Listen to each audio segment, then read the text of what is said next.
Hello everyone, hi friends, welcome to my YouTube channel. તમે white sauce pasta ક્યારે try કર્યા છે?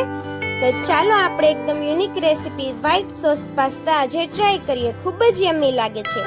તો ચાલો શરૂ કરીએ રેસીપી. સૌથી પહેલા તો એક તપેલીમાં આપણે પાણી ગરમ મૂકીશું. થોડું પાણી ગરમ થઈ જાય ત્યારબાદ આપણે એમાં તેલના 2 ટીપા ઉમેરીશું અને ત્યારબાદ સ્વાદ પ્રમાણે થોડું મીઠું એડ કરી દઈશું. હવે એકદમ પાણીને ઉકળવા દેવાનું છે. પાસ્તા જો મેં આવા લીધા છે કડક. પાસ્તા ઝાઝા છે તો થોડું વધારે પાણી એડ કરી અને આપણે ઉકળવા દઈશું. હવે પાણી ઉકળી જાય પછી બધા પાસ્તા એમાં એડ કરવાના છે.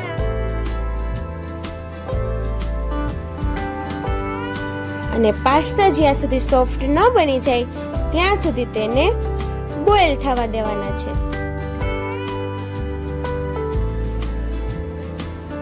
એકદમ ઉકળવા દેવાનું છે પાણી અને એકદમ સોફ્ટ પાસ્તા આપણે કરવાના છે. જો પાસ્તા થઈ ગયા છે તૈયાર.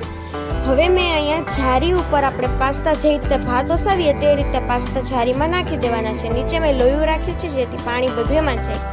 હવે આપણે પાસ્તાને કાઢી લઈશું. એકદમ સરસ સોફ્ટ પાસ્તા થઈ ગયા છે, તમે જોઈ શકો છો.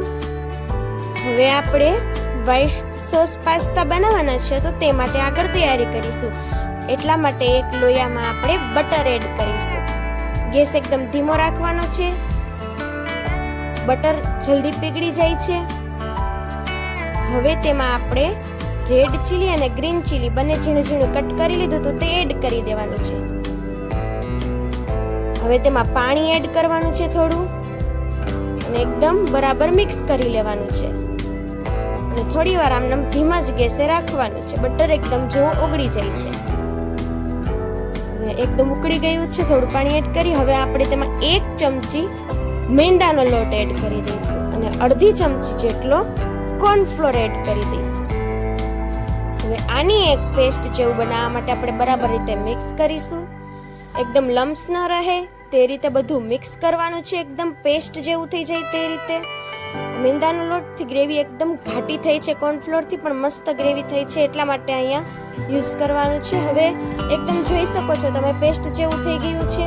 હવે આપણે થોડું પાણી એડ કરી દઈશું એટલે ગ્રેવી થોડી ઢીલી થઈ જાય. એકદમ બરાબર રીતે મિક્સ કરવાનું છે અને ઉકાળી લેવાનું છે.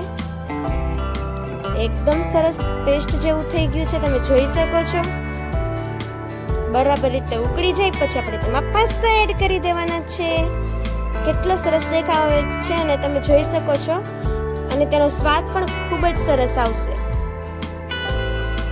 એકદમ ટેસ્ટી અને યમ્મી પાસ્તા આપણા થઈ અને તૈયાર થઈ ગયા છે. તો આ વ્હાઈટ સોસ પાસ્તાની રેસીપી તમને ગમી હોય તો વિડીયોને એક લાઈક કરતા જાજો. કોથમીર વડે ગાર્નિશિંગ કરી અને આપણે પછી પ્લેટમાં સર્વ કરવા માટે આપણા પાસ્તા રેડી છે.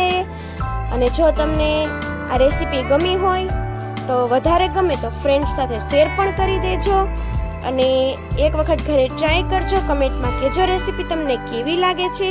અને આવા જ નવા વિડીયોઝ અને ન્યૂ રેસીપીઝ જોવા માટે અમારી યુટ્યુબ ચેનલને સબસ્ક્રાઇબ કરી નાખજો. Thank you.